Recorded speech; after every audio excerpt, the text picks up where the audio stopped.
Happy birthday. কেমন birthday কাল তোকে থ্যাংক ইউ বলেন না, থ্যাংক ইউ বললো না তোকে। কি আজকে তো ছিল আমার মার বার্থডে, তো তোমরা তো সকলেই জানো। তাই আমার মানি আর রিয়া বুনু সকালবেলা ভুল মানে দুপুরবেলায় ওরা মার জন্য দেখো কেক নিয়ে চলে এসেছে। আর মা কিন্তু এখন কেক কাটিং করবে, তো সেটাই এখন রাখা হচ্ছিল। আর এদিকে মা ক্যামেরার সামনে আসতেই চাচ্ছিল না, লজ্জা পাচ্ছিল। আমি এখন ক্যামেরাম্যান হয়েছি, লাইট তুমি একবার এদিকে রেখে।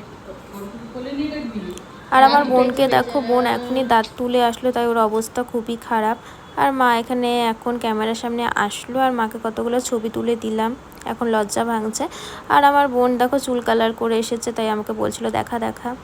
Happy birthday to you, happy birthday to you, happy birthday dear মা।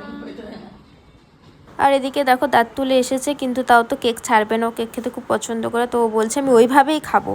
আর এরপর এখন সন্ধ্যাবেলা আমার মার ফ্রেন্ড মিতা আন্টি মার জন্য দেখো কেক নিয়ে চলে এসেছে। মা কিন্তু আবার এখন কেক কাটিং করবে, তো দেখো মারই আজকে কিন্তু দিন ছিল, তো আবার মা এখন কেক কাটিং করা শুরু করে দিয়েছে। আর আমরা সবাই মিলে আবার হ্যাপি বার্থডে গান করছিলাম।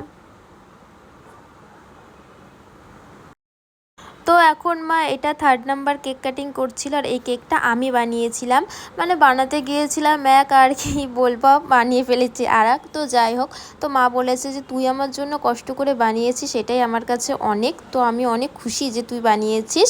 তো তারপর এখন মাকে আমি খাইয়ে দিচ্ছিলাম, আর মাও আমাকে এখন কেক খাইয়ে দিচ্ছিল। এর আগের বার হচ্ছে তোর কেকটা হচ্ছে না।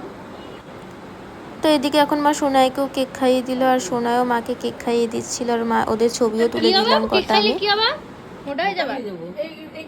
তো এখন আমরা কি খাচ্ছি? বিরিয়ানি। এই যে, আর এখন আমরা বিরিয়ানি খাচ্ছি দুজন মিলে, হয়তো কোকো কলা।